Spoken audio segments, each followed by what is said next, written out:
महागठबंधन के अंदर सीटों की जंग, नाराजगी और धोखे की चीखें गूंज रही हैं। बिहार की कुल 243 विधानसभा सीटों में से आरजेडी ने 143 सीटों पर उम्मीदवार खड़े कर दिए हैं। वहीं कांग्रेस ने 61 उम्मीदवार मैदान में उतार दिए हैं।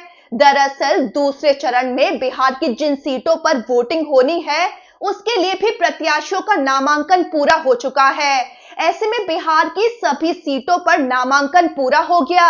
महागठबंधन की सभी पार्टियों ने अपने अपने उम्मीदवारों को मैदान में उतार दिया है, चाहे सामने कोई महागठबंधन का ही चेहरा क्यों ना हो। ऐसे में अब महागठबंधन पूरा अलग थलग हो गया है। वहीं महागठबंधन की ही सहयोगी जेएमएम यानी हेमंत सोरेन की पार्टी, उसने तो कांग्रेस और आरजेडी पर धोखा देने का आरोप लगाते हुए बिहार का मैदान ही छोड़ दिया है। तो बिहार विधानसभा चुनाव के लिए महागठबंधन में कई दिनों की बातचीत, खींचतान और बैठकों के बावजूद विपक्षी दल किसी ठोस नतीजे पर पहुंच नहीं पाया। नतीजा ये हुआ कि उम्मीदवारों के नाम की कोई साझा या औपचारिक घोषणा नहीं हुई और अब हालात ऐसे बन गए हैं कि महागठबंधन के सहयोगी दल एक दूसरे के सामने ही चुनाव मैदान में खड़े हो गए हैं। ऐसे में कांग्रेस और आरजेडी के बीच 6 सीटों पर सीधा मुकाबला है।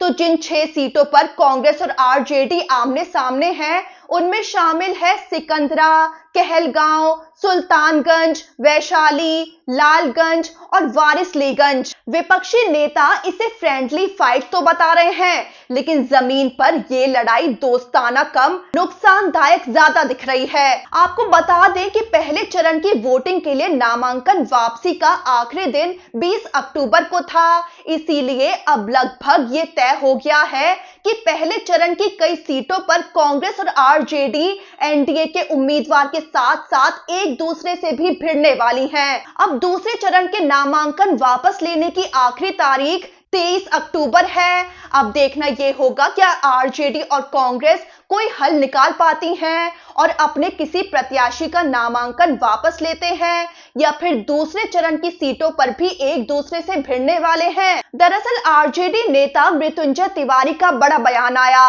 वो बोले कि कुछ सीटों पर ऐसी स्थितियां बन गई हैं, लेकिन नामांकन वापसी तक सब कुछ ठीक हो जाएगा। लेकिन हकीकत कुछ और ही बयां कर रही है। अब पहले चरण के नामांकन वापस लेने की आखिरी तारीख निकल गई है, लेकिन अभी भी आरजेडी और कांग्रेस के प्रत्याशी आमने सामने खड़े हैं।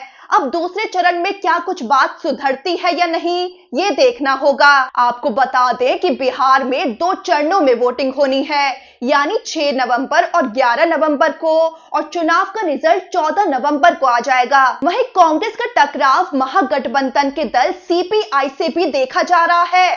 तो सिर्फ आरजेडी से ही नहीं, कांग्रेस का टकराव सीपीआई से भी है। जिन सीटों पर दोनों आमने सामने हैं, वो हैं बछवाड़ा, करगहर, बिहार शरीफ और राजापाकर। वहीं महागठबंधन में नया बम फटा जब हेमंत सोरेन की झारखंड मुक्ति मोर्चा ने चुनाव न लड़ने का ऐलान कर दिया और कांग्रेस और आरजेडी पर धोखा देने का आरोप लगाते हुए बदला लेने की बात कह डाली।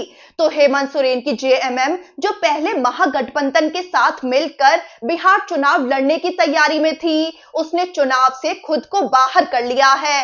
और जेएमएम ने आरोप लगाया है कि कांग्रेस और आरजेडी ने उसके साथ धोखा किया है। झारखंड के मंत्री सुदिव्य कुमार सोनू ने खुद ऐलान किया है कि पार्टी अब ना सिर्फ बिहार चुनाव से बाहर है, बल्कि महागठबंधन के किसी भी उम्मीदवार के प्रचार में हिस्सा नहीं लेगी। उन्होंने कहा कि कांग्रेस और आरजेडी ने जेएमएम के साथ धोखा किया है, इसका बदला लिया जाएगा। यानी उनके इस बयान के मुताबिक आने वाले झारखंड विधानसभा चुनाव में हेमंत सोरेन महागठबंधन से इसका हिसाब पूरा चुकाएंगे। वहीं दूसरी तरफ एनडीए की तस्वीर बिल्कुल साफ है। हाँ, बड़ी खींचतान यहां भी देखी गई थी, लेकिन बीजेपी ने सबको मना लिया। बीजेपी और जेडीयू ने बराबर 101 सीटों पर तालमेल बना लिया। चिराग पासवान की एलजेपीआर को 29 सीटें मिली, जबकि जीतन राम मांझी की एचएएम और उपेंद्र कुशवाहा की आरएलएम को 6 सीटें मिली हैं। यानी एनडीए में कम से कम कोई दल एक दूसरे को नुकसान नहीं पहुंचाने वाला है। दरअसल आपको याद दिला दे कि 2020 के चुनाव में एलजेपी के चिराग पासवान ने नीतीश कुमार की जेडीयू के खिलाफ उम्मीदवार खड़े करके बड़ा नुकसान पहुंचाया था। जेडीयू तब 115 सीटों पर लड़ी थी और सिर्फ 43 सीटें जीती थी, जबकि एलजेपी ने 135 सीटों पर चुनाव लड़ा था। एलजेपी जीती तो केवल एक सीट थी, लेकिन जेडीयू के वोटों में बड़ी सेंध लगाई थी, जिसकी वजह से वोटों का बंटवारा जेडीयू के लिए बड़ा नुकसानदायक साबित हुआ था। तो चुनाव से पहले महागठबंधन बिखरा पड़ा है। अब देखना यह होगा कि क्या महागठबंधन इस अंदरूनी कलह के बीच एनडीए का मुकाबला कर पाएगा, या फिर ये फ्रेंडली फाइट बिहार में विपक्ष की सबसे बड़ी हार की वजह बन जाएगी।